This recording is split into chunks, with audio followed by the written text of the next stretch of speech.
So, for those of you who don't know me, my name is David Levison, aka Nosivel. I'm here in Miami, Florida, and with me is Jim Coker of 512 Music, and I'll get to a little bit more about how we met in just a second and we'll get to the interview. But welcome to CV Freaks. This podcast was started by Eden Gray, and I am a co-host of hers for a monthly meetup that we have, modular meetup, the tongue twister that we have here in Miami. Another adding more M's to the thing. And I have been doing modular for about 2 years. I've always been a rock guy, rock keyboards, and it's never been my full-time job. It's just something I've always done on the side, and I love playing synths. And I went to grad school, and after grad school, I was looking for a band to join, couldn't find a band, and I found this group in Miami called Synth Battle that meets over at Gramps on Tuesdays, and it's a lot of guys, playing synths similar to me, men and women.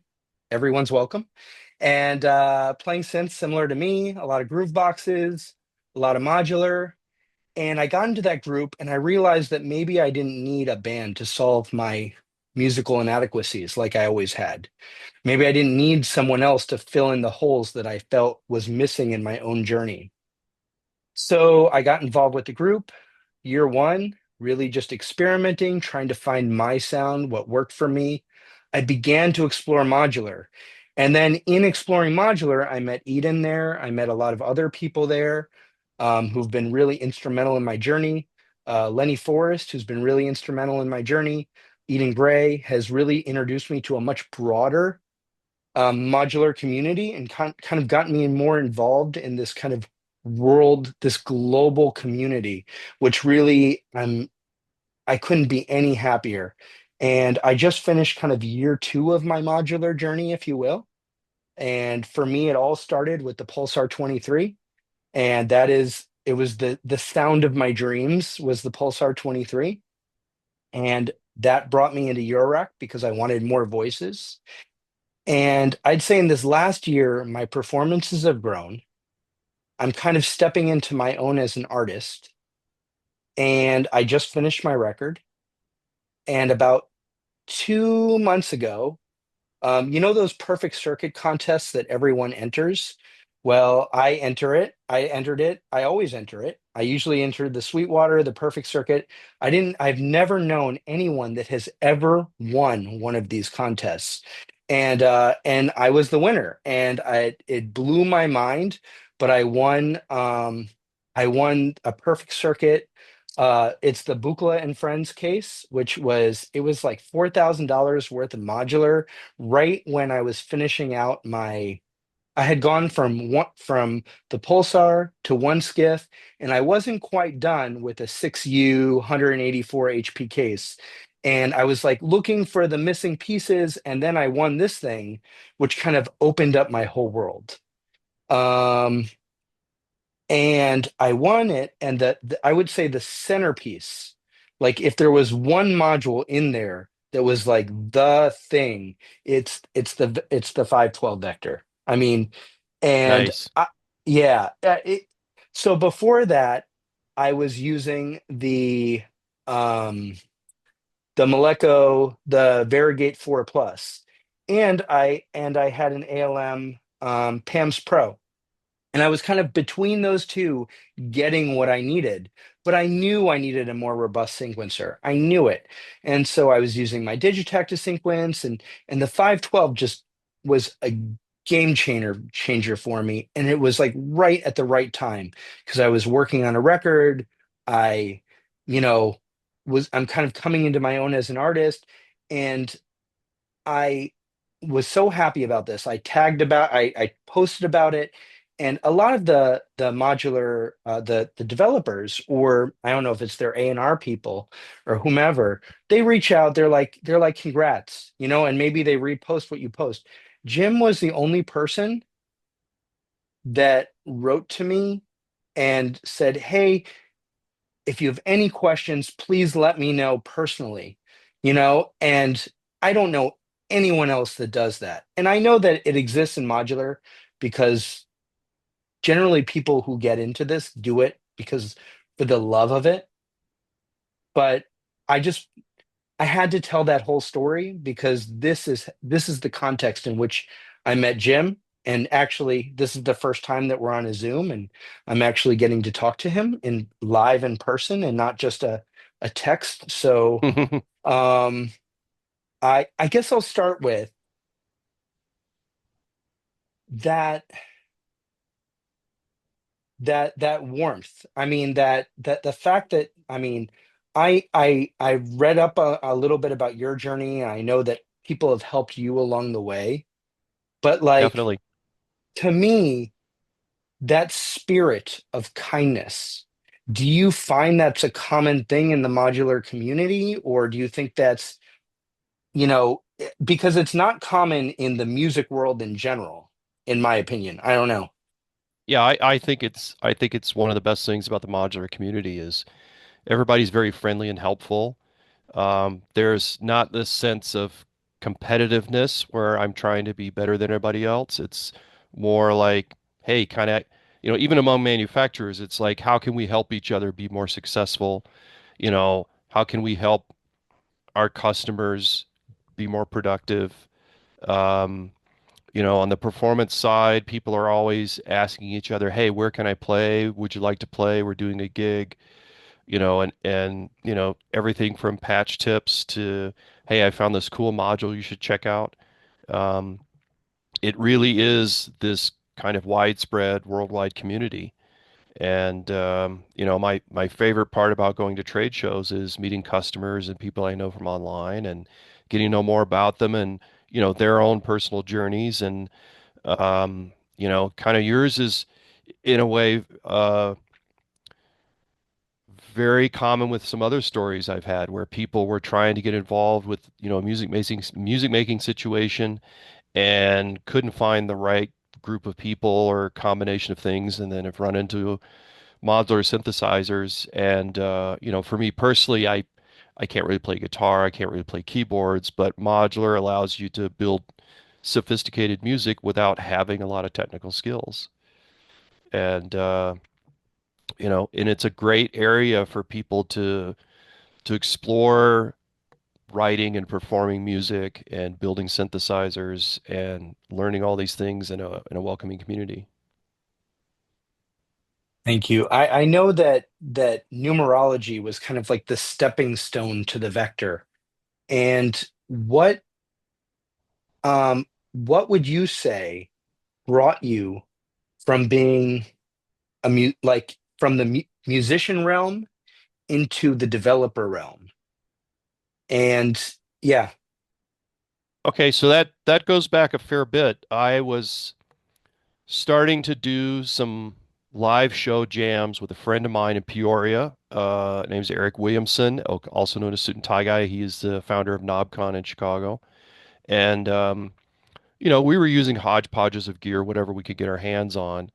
And I was, constantly frustrated um, how to, what to use for sequencing. And all the really interesting sequencers were very expensive and, very small production runs and mostly out of Europe. And, I was using a Korg Z1 for a while and I used Reactor for a while, used Digital Performer Live for a while, which is kind of crazy. Um, and And then, a few things happened and I had some time to do my own thing for a while and I started writing some code and, you know, screwed around for a couple months and then figured out how I wanted to do it. And a few months later, put it out and, realized, oh, I have a product. People are buying it. So I was, you know, pretty gung ho on that for a few years. And that really helped me as a performer, learning how to write music better, and that there's that feedback effect, right? You use the program to create a piece and you go and you perform it and you come back, okay, these are the things I want to change and update to make it better. And then, there was a fairly extensive mapping for the launchpad I did. So you could plug a launchpad into your computer and not do everything by any means, but do a lot of real-time things in a performance situation, and that worked out really well. And then, when Eurorack started to take off, I started thinking about, okay, yeah, I'd like to do some hardware now. And there was, I just got lucky. I made a connection with a good engineer and we started talking and I decided on a format using 8 encoders with one extra one on the left and a couple displays. Originally, it was just going to be a 40 by 2 character display. That's what I started programming with. And then, I was poking around and some people showed me some websites and I found these large OLED displays and it's like, oh, it has to be that. Like it can't not be that. It has to be that. It has to be two of them. And they're like just about the most expensive OLEDs you can get that aren't like color and, full screen. Um, They really are beautiful. Like yeah, to yeah, when you're performing, you can see everything clearly. They're great. yeah, yeah. No, it's this nice balance between you know where you are, you can see everything, but you don't feel like you're stuck inside a screen interface. Um, and I've spent a lot of time thinking about the UI in terms of using different graphics for different pages, trying to make it easy for move from one area to the other, and really make it you know a, a a very productive platform for writing music and performing. Excellent. Um, you had mentioned Peoria. I know you spent some time in Evanston. Hmm. I'm originally from the North Shore and Nice. grew up in Whereabouts? Broward. Yeah, yeah. So my family was in Northbrook and Highland Park, and I have some cousins that live in Evanston. Uh-huh. Uh-huh. And yeah, Yeah, I worked in Northbrook for a little bit. I know that area very well. yeah. Um, what I was gonna say was, um, are you still performing a lot music often, or is it now you're like in the developer mode and that's where you are? I typically do one new piece a year. Um, I run the chill out room at NobCon, and so a lot of that work is to do with logistics of making sure we have a sound system and a mixer and some sort of videos thing. And I've got lots of people who help me with that. Part of that is curating, selecting people to play. Sure. Um, and then also is kind of a personal milestone, try to play at least every other year. And there's always a lot going on, so it can be difficult to find time to write music. And but I do try and do something new every year. I played last year at NobCon and in a small festival we did in Albuquerque. And then I'm set to play June 20th, or is it the 20th or 21st in Santa Fe at the Currents New Media Festival. So I'm working on a new piece for that, which is interesting. And that piece I'll be playing inside a video cube, a 12 by 12 foot square, 8 feet high, four screens, one on each side. They're translucent fabric. There'll be four projectors, one for each side, and I'll be inside. And there'll be some sort of lighting or projection on me. We're not sure yet. There'll be, I think, 5 or 6 performers over an afternoon and evening. That Um, sounds amazing. it's fun. We did it in Albuquerque last fall for a festival called Wave Trails, and I have a recording of that. I'll post that after we get off the chat. I would love Um, that. yeah, yeah, it'll be up on YouTube. Um, yeah, it's wild because you're isolated from the audience, but you know they're there. You're in this space with the walls are changing constantly around you. We did it in quad, and the way I set it up for quad is the performer is in front of the front speakers, so you don't need extra monitoring. You hear what the audience is hearing. It's amazing. Oh, that's kind of Yeah, cool. yeah. Yeah. And we do a similar setup at NobCon. We do quad sound, I and saw the that. performers are set up. Yeah, and Yeah. every year we get some new people trying it out. It's a lot of fun. I think it works really well for modular and synthesizer music because it really brings the sound forward into the audience. Is that, I mean, would you say that that kind of works best with a more ambient sort of like is like for more, I would say like ambient sort of artist Hmm. or Hmm. okay. Well, it works well across the range. I mean, a very Yeah. simple trick is if somebody's going to play and they just have a stereo send, we reverse the chant. We send those to the mains, and then we reverse them and send them to the rear channel, and not loud, but just enough to bring the sound forward. Okay. And that switching of channels provides of a spread type of thing to make it more lively without them having to do a quad mix. Interesting. Uh, yeah, Yeah. Yeah. and so yeah, I Uh, mean the performance thing is kind of ongoing, you know. There'll be periods of a few months where I'm kind of thinking about stuff, but I'm not actually working on it. Right now, I'm in the process of actually really working on it to see if I can get it kind of gelled in place before I go to Berlin for Super Booth, and then when I come back, I'll have a few weeks to polish things up. Sounds amazing. I'm going to jump back to the vector itself, Sure. because, like I said, I'm in love with this sequencer. Um, One of the things that I have seen as almost a criticism of the vector, but it's one of the things I love the most about it, is that when I'm like, it's not giving you this overall like there's not a whole like a whole encompassing one view where you see everything, but instead you're getting to like dive into specific pieces, and it's just a shift function away, or a button, or sometimes a single button away from exactly where you need to be. So it requires a little bit of muscle memory, you Hmm. know? Hmm. Is that something that was important to you, or that you intentionally designed it to do that, or to like, if, am I making sense? Well, I mean, I the there was an initial idea for the UI, which was to have the Yeah, displays and the knobs. And then yeah, very quickly after that became, okay, we need buttons below that. Might as well make it a little mini keyboard. And then the primary navigation buttons are along the top. yeah. Um, a big part of the initial focus was on the editing task, like really making it easy to enter a sequence, to modify a sequence, you know. So instead of going through three or four button presses or knob turns to get to a specific step, it's just, oh, it's right there. Hit this button to edit that parameter, turn the knob. And then, I love that. yeah, so I really wanted to have fast editing. And then in numerology, there's um, a lot of modulation options, a lot of, they're not called chance operations in numerology, at least not yet, um, but things you can do to change a running sequence.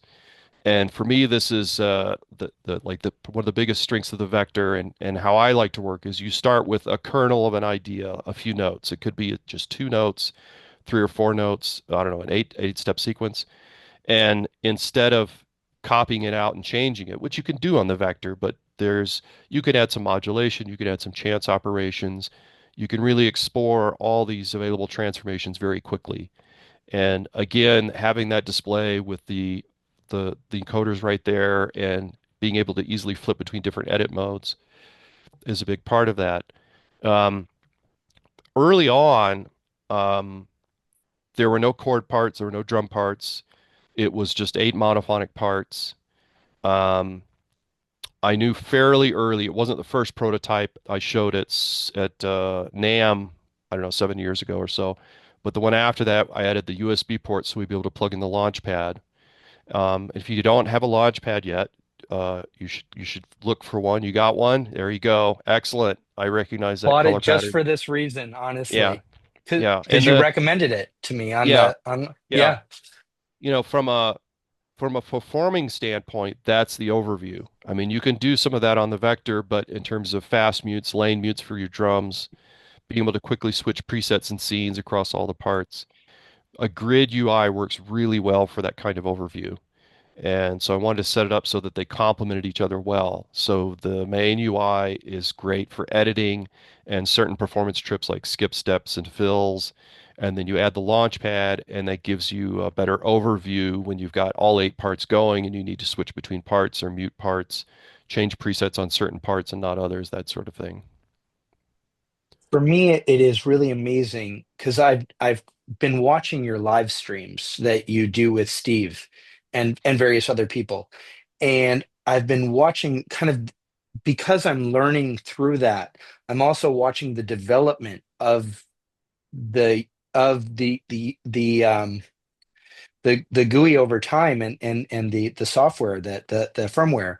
And it's really just kind of amazing all the progress that you guys have made and all the little things that like you can really get into the minutia. One of my favorite things, and it seems like such a simple thing, but was is the ability to like undo or kind of like go back to the previous saved version of the pattern, which is something that I was used to on the Digitakt. And because of that, what I feel like I'm able to do is like what you said, jam out on a given pattern, kind of let it evolve, and then kind of go back to my original idea and let that be reinforced. And kind of, yeah. Yeah, no, that was an important feature add, and it enables some other things. Um, for example, something people who perform out really want is kind of a lockdown mode. So when you've got that on, none of the changes you make are saved unless you explicitly say so. Yep. Um, and uh, and it just offers more flexibility in terms of pattern generation and some other things. So yeah, undo is definitely very useful. It's a good way to kind of get out of a situation you want to get out of, but sometimes you can use it to quickly jump into a situation and go, okay, now I'm going to back out to where I was. So I don't know if you can tell us, but what is kind of next in the in the firmware or the developmental stage of the vector? The biggest next thing is what I call zones. And there are a lot of well, there's a fair number of MIDI ins and outs on the vector. You've got the USB A and B, so both for say your computer and a launchpad or a keyboard. On the expander, you got a MIDI input with a TRS, MIDI output on the expander, two other TRS MIDI outputs on the vector. Um, so the idea behind a zone is it would be kind of a way to you'd select a MIDI input, you'd say what channel you want to listen to, what note range to listen to, and then you could say, okay, I want that zone directly routed to MIDI out on the expander.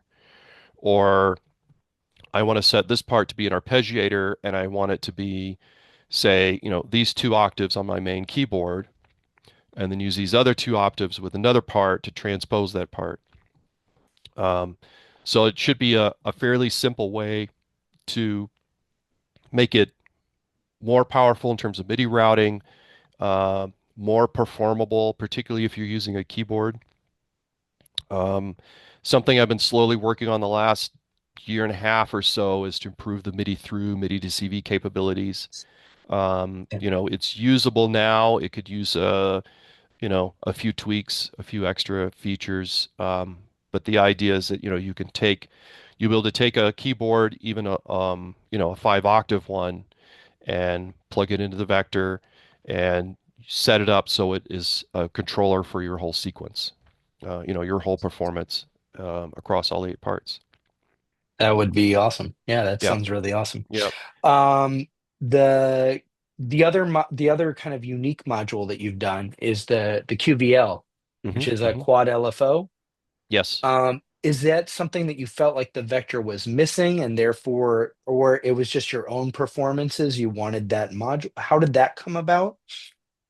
It was a number of different things. Some of it was I wanted an LFO, um, and I wanted to do some things with chaos algorithms. Um, I wanted it to be a flexible module, and some of it also comes down to, well, what's available on the hardware side? What sort of Sure, displays are available, what CPUs were available, and it was tough because development of that kind of ran into the whole chipocalypse thing where we had sure. started with one chip and we're like, oh, we can't get these. We're going to use this other chip. And, but we managed to get it going. Um, I see it very much as an adjunct to the vector, as one way to use it, not the only way. Sure. Um, I also see it in a sense as its own little mini modular in the sense that you can, you've got four LFOs, two envelopes, and a mod matrix with eight entries and some output processing. So it's a nice little development environment, particularly with in my case, I travel with a small system, and Yeah. so I don't have a lot of extra attenuators or mixers, and the features on the QVL allow me to say, okay, I want an LFO and an envelope going to this filter input. And I can set it up so I've got a couple knobs to control levels, and I can use those performance controls. Now, one thing that I haven't fully pursued yet, there is a bus connector, 8-pin ribbon cable going from the vector to the QVL, and that carries I squared C, which is a type of serial protocol, and basically DEN sync between the two. And Oh, right now wow. there is, yeah, right now you can't set up sync from the vector to the QVL. What I haven't turned on yet is basically MIDI communication. And the idea is that on the vector, you'll be able to see program changes to the QVL to change presets, um, or even say send CCs to change certain parameters on the QVL. And then the reverse side is even more interesting. I want to package um, the four LFOs, the envelopes, the CV inputs, the gate inputs, like into cycle flags for the LFOs, and somehow, compress that down and send that back basically every half millisecond or so to the vector so the vector can access those for modulation sources. Sold. I need to buy this module. Uh, Yeah, and so I don't want to reveal too much, but I've got a big update coming for that. I'll be showing some Awesome. of that at Super Booth, and then it'll go public a week or two after that. That sounds really great to me. I Yeah. mean, yeah, that internal modulation, that all sounds amazing to me.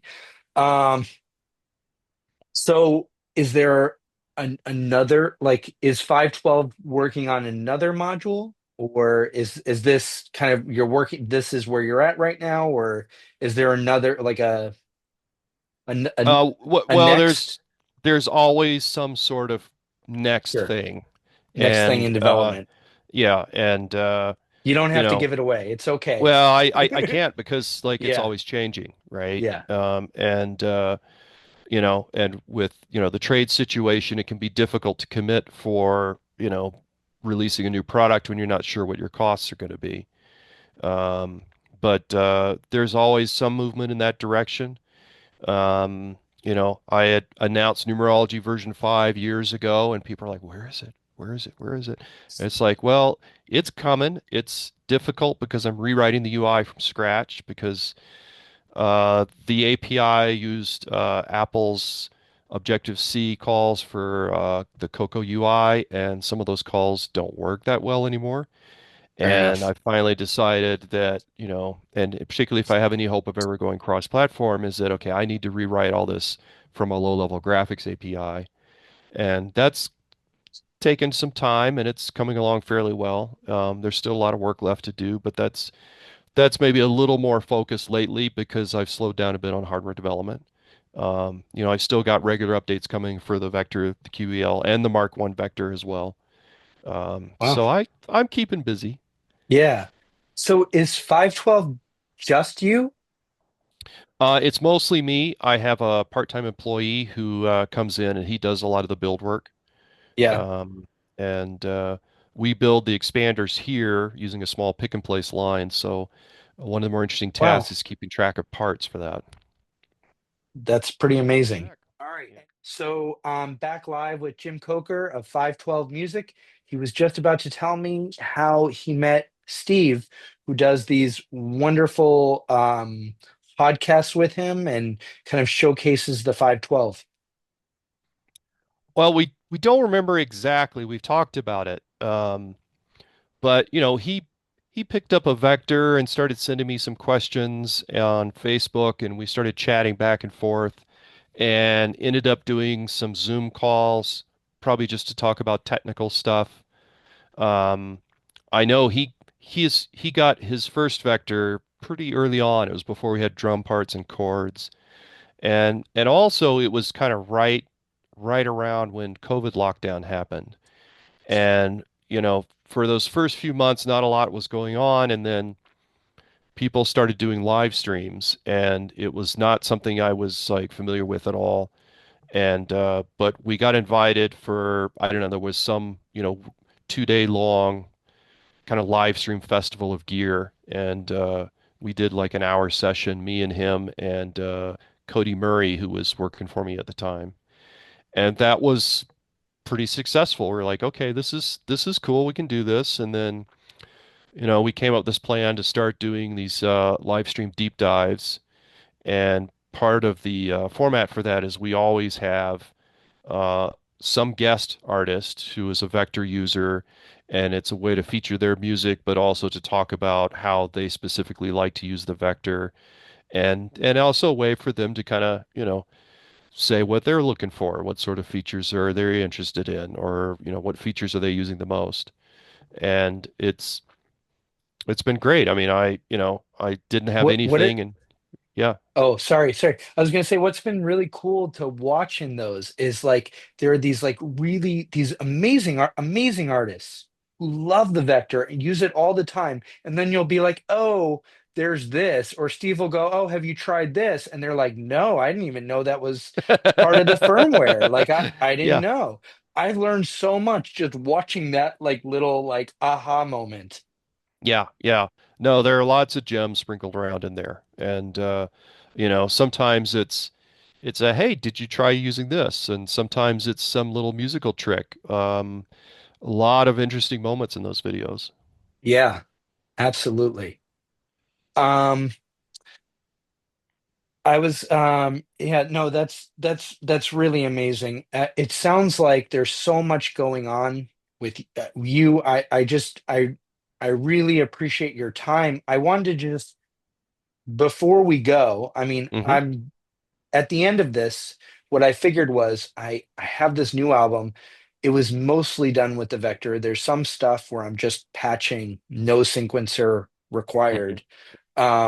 But I'll probably play just do a little clip after before that. But I figured that while you were still on here, I would just show the vector, like just Sure. yeah, yeah. And I don't know if my camera looks awfully blurry. Let me see if I can wipe, see what we can do. Still looks pretty blurry. Hold on one second. Gonna try to use the magic of the camera phone. Okay, There you great. go. There I go. So, so this is I'm kind of coming over here. This is my live case.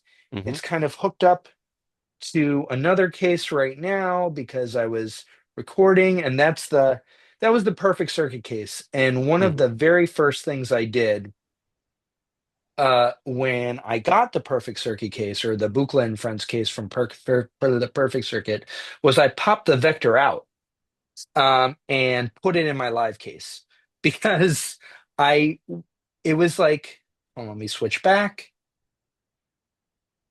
It was almost like too much to learn a whole new modular setup with gigs pending, with an Hmm. album I Hmm. was mid processing on. And I was like, oh my God, I am over. Like, there's a side of me that wanted to stop everything I was doing and just patch. Hmm. But I had to like take the time and really learn the vector for what it is in my normal context. And then I started incorporating some of the other modules and use a lot of them in my current live setup. So, kind of jumping back to, okay. So in my live setup, I've got the vector over here. You can see the display. It's really Hmm. beautiful. Um, I have the 8 channels of that. I have two drum tracks going to the two MIDI outs. And one Hmm. of them is going over here to the Bitbox Micro, the 1010 Bitbox Micro, Yep, I have which that one. was also, yeah. And actually, that also has some other like vocal samples and a synth voice in there. And that's one of the MIDI outs is going to that. And then hmm the other MIDI out is going to my pulsar over here. hmm hmm And obviously, I've been patching the pulsar. So right now, I'm not using the MIDI because I was kind of I was recording and doing some stuff here. But a lot of times, I love controlling that pulsar through the launch pad. It's really amazing just to have that kind of hands-on control of the pulsar through the launch pad. Nice. Um, and then I have two synth voices. One is going to the Manus and Terratast, the noise engineering, and the other one is going to the steady state Fate Zephyr. And then I've got a bunch of filters and low pass gates and VCAs and a wave folder. This wave folder also came with that Blucher and Friends case. Shout hmm out to Schlappy Engineering and the Bitfold. It's really, or the Battlefield. I'm not even sure how they really pronounce it, but it's a really great wave folder. And yeah, and a lot of effects and out to my mains. Great. And yeah, and I really, um, I can't wait to get the expander so I can get more CV out of it, out of the vector. I don't know where I'm going to put it, but we'll get there when we get there, you Yep. know? Yep. The new one is, it's 8 HP, so It's a it's a lot little, yeah, smaller. yeah, it Yeah. looks great. It's Yeah. beautiful. It looks great. And And remember, you've got CVX and Y on your vector, and those can be the velocity out isn't working yet, but you can map them to gate or pitch. yeah, And yeah, that's no. for any And part. so like like for instance on the Manus, the velocity, there's no velocity input on the Manus. So I've been using the velocity like on an envelope or on a filter just to hmm kind of give it some movement, just keep it Nice. interesting. Yeah. Yeah. Excellent. So yeah, I'm really happy with the way it's becoming an essential part um of my live show. And what I'd love to have it in every case, like I have a feeling I'm not going to buy another one right now, can't afford it, but I might like pop it out, stick it in another case for another reason. Yeah. Sure. Excellent. Yeah. But I yeah, don't, no, it's one go ahead. other feature thing I'm hoping to get in, and this is something that the extra memory on the Mark II allows me to do, is to allow you to set up 8-track drum parts. Um, and that's mostly just getting the UI right because, I'm doubling the number of lanes you're going to be editing on those screens, and it doubles the number of mute lanes on the launch pad. Just lots of details to work Wow. through. Um, That's but amazing. that would be fun, and it may just make it easier to do some advanced drum programming. I feel like I'm sales pitching the vector, but I mean for me, like I used to use Cubase, 20 years ago and switched to Ableton at some point. And with Ableton, I feel like because the options are limitless almost, I hmm kind of get into this like uh I don't like overwhelmed, Sure, not really sure. writing anything. And the vector is so hands-on and it kind of gives me the information that I need right then and there. So it allows me to really focus and like you said, start simple and just kind of build. And I feel like my creativity is like going through the roof. Excellent. Excellent. I mean, that's really the goal, right? Is it to be Yeah. a music writing companion, something Yes. and an instrument that gives you feedback as you're writing the music that you can work with. Yeah. No, I'm like I said at the beginning of this interview, I'm a big fan. Is there anything that maybe I haven't asked that you'd like to tell us, or I don't know? Like I said, this is really my first time hosting this podcast and hmm getting hmm to do these types of interviews. And hmm I value your time. I know we've talked about doing this for a while now. I won this case and I won the vector in February, and we've been, I think, talking since the beginning of March trying to put this together. hmm And hmm so I really value your time and appreciate how honest And like I said at the very beginning, like how kind you are, like just the warmth just comes, it's, comes right through. Thank you. Thank you. I mean, I think we covered a lot of ground. I guess one thing I might ask you or, you know, what are the features that you find reaching for the most often when you're building both when you're getting started early and then as you develop the piece you're working on?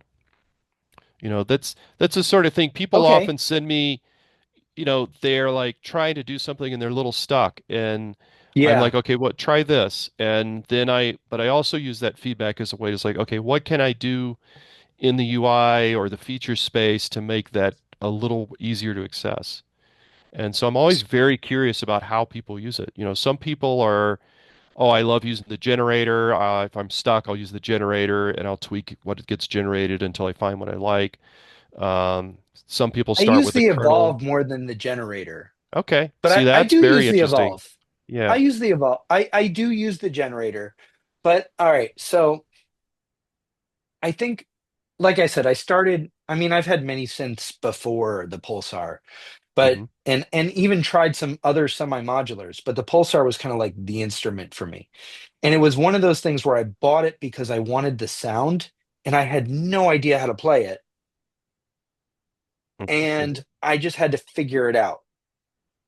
What is interesting to me with the Vector is that my sounds are already in place. Like my sound design is there. And so I don't look at myself as some grand musician. I look at myself as a performer. I don't know, I'm not even a good recording artist, I would say. I would say I'm a performer. So I like things that I like to turn the knobs. I want to Hmm. hit the buttons. That's what I want to do.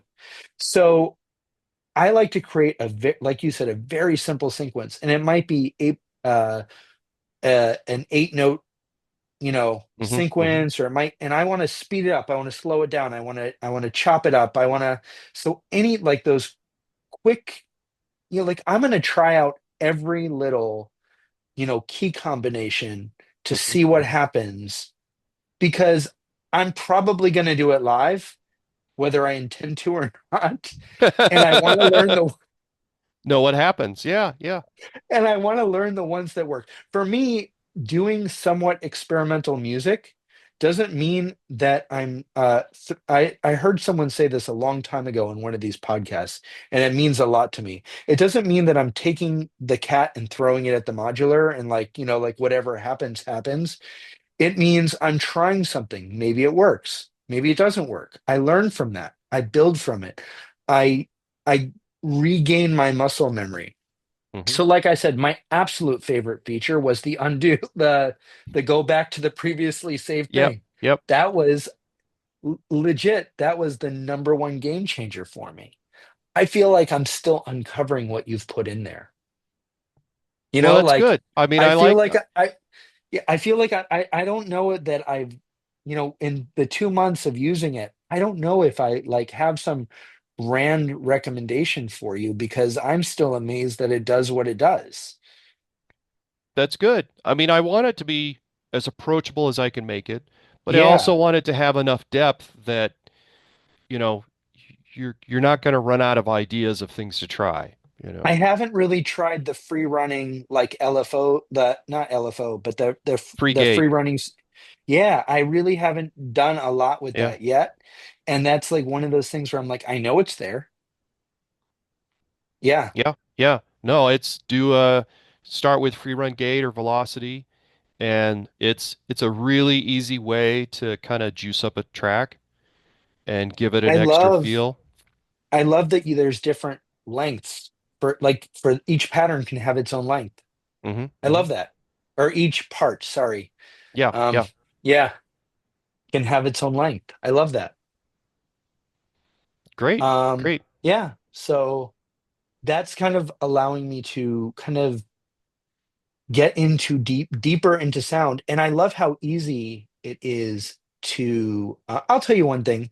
I love how easy it is to key change, but it is still a little deep for me. I would love to be able to jump from um the the uh harmonic minor scale to the pentatonic minor scale with a turn like hmm hmm immediate. hmm Right, right, right. No, I can see that. Like my brain's kind of calculating options for that, but and I've used that in some of the tracks that are on my record. One yeah, of them yeah. specifically, one of the things I love is I kind of switch between the Dorian mode and the Lydian. So it kind of has this heavy feel and then this lighter, hmm this like light, hmm airy feel. In and really, I'm using. I know you don't call this it, but the follow action or hmm for that, like I'm using a pattern and then another pattern, and Yeah, I'm yeah. and it kind of and I that's cool to me. But um in a live situation, I want to turn it, hmm you hmm know, and I want to be able to turn it fast. Yeah. I would say that would be something. Okay. Okay. Yeah. Yeah, that's definitely a good suggestion. Cool. I mean, they're custom scales now. I don't know if you've run into those yet. I, I saw that. I have not made a custom scale. Like But I I mean said, that I yeah. what the reason it came to mind is that even though you may not create custom scales, you might program one for B, one Dorian, one Lydian, and then they're right next to each other. I don't know if they're next to each other in the regular menu, but you could have, Dorian minor Lydian. You could make your Oh own yeah, yeah, yeah. ordering. And now when you go to there, instead of having to scroll through, several different ones, you're just, though they're right there, boom, boom. Yeah. And, and in terms of me, say, oh, I want to put a key combo so you can change it globally in one go, then it would be natural to map it. I guess I don't know. I mean, now I'm improvising, but it would, mapping the 8 buttons to 8 custom scales would be a natural fit. Um, Otherwise, there's enough scales built in that it doesn't map easily to 8. But there could be, it could just be the first 8, or it could be a custom 8. Um, but I mean, it's this is one of the things I love about it is it's the UI is flexible enough I can add these things. And, some people are like, oh, it's just so deep. There's so many combos. It's like, well, yeah, but when you need it, it's there as opposed to, you get something and it's very easy to get in, but then you reach these limitations very quickly. And then it's like, shit, you know? So it's always a balancing act. Yeah, I would say for those of you who are watching this, if you're watching this and you just got a vector or you're interested in the vector, um, something that helped me out was instead of trying to learn everything all at once, I took my current set, what I wanted to do musically, and said, how do I do this? hmm And when I got that down, then I started watching their videos and I saw whatever the most interesting thing was, and I think I spent I literally did it every single day, worked on it. But every day I would go, all right, I need to learn what this operation is, or what like today I need to learn and it might be as simple as going into the chance operations and going, hmm okay, what is the chance operation? What are all these options that are available under the chance operations? hmm Um and the chance operations are a lot of fun. They are. They are. I mean, having a second set of those was the biggest request I had for like 3 years. And I could see I, that. I yeah. love I love the third option, like that you can do the even or odd as well, hmm or like hmm that. Yeah, to me that opens up a lot. Yeah. Yeah. Those occasional changes, very, very useful. Yeah. There's a novel level of things which is a little tricky to get to learn, but very powerful called masking, Yes. where you can I set up a modulation and just have it affect whatever note steps are selected. I the masking is one of those things that I understand, but I don't think I think I've used it the most on the fills and hmm like trying to use it with different fills, but I haven't used it other than that. So gonna try to work on that and try to figure it out. I'm not even 100% sure, to be honest, Hmm. the display for masking, Hmm. what I'm not translating it properly. Like, what does this line this way mean? You know? Hmm. Hmm. Well, there's a demo in at least one of the deep dives. I need I'll to do a separate video on it. But yeah, the basic setup is that you like create go to a subsequencer, set up something simple, an octave transposition that's either, yeah, 2 steps long, whole notes per step, no transposition, 1 octave, and it'll affect your entire sequence. And then you go into sequence controls, and there's the page where for mask, and you say subseq one, whichever one, subseq one or subseq two, and then immediately, if nothing is selected, it'll go away. You won't hear that at all. And then you hit the select button and you select a couple steps and you just wait and you'll see just those 2 steps are now going to be jumped up an octave every other bar. And so that's kind of the canonical why should I care about this feature example is like because now you can very selectively transpose certain steps of your sequence at certain times. that's And cool. the number one ask now is people want to be able to store the mask with I guess the subsequence so that that's kind of programmed in. I'll need to add some extra, you know, pixels to the display so you understand that that's happened. And then you can go back and you can use that mask for something else, or you can use selects just for editing. Um, it's a bit of a rabbit hole, that one, but like it's Yeah. one of those things where you kind of get the hang of it. You're like, oh, this is super useful, and it's also very useful from a performance standpoint because now you can add and remove the selected steps as you're performing, and it's a very quickly you can have some crazy transposition or parameter stuff going on in the background, and nobody hears it until you start selecting steps. Sounds sound that's like one level deeper on the vector than where I am, but I love it. Yeah, yeah. No, I can tell, like, based on what you've told me about how you like to work, is once you kind of get a hang of that, you're going to really enjoy it. All right, great. Great. That's amazing. Um, let's I'm gonna go ahead and wrap this up and just uh first off, a enormous thank you to Jim Coker of 512 Music, um, 512 Modular, 512, Just 512 ink. 512, 512. Yeah. Um, where can people find your own music online? Because I Uh, was looking under your yeah. name. Yeah, So my performing name is Meridian Alpha, and okay, there are a couple tracks hiding on the YouTube channel. I may have even set up a playlist. I'm not sure about that. great. I've been meaning for a while to upload the video from Wave Trails this past fall. It's an epic piece and a very epic production, and we got great video footage. So I got the edit. I just haven't pushed it to YouTube yet, so I'll get that going this afternoon. And but yeah, the 512 YouTube channel, there'll be some there.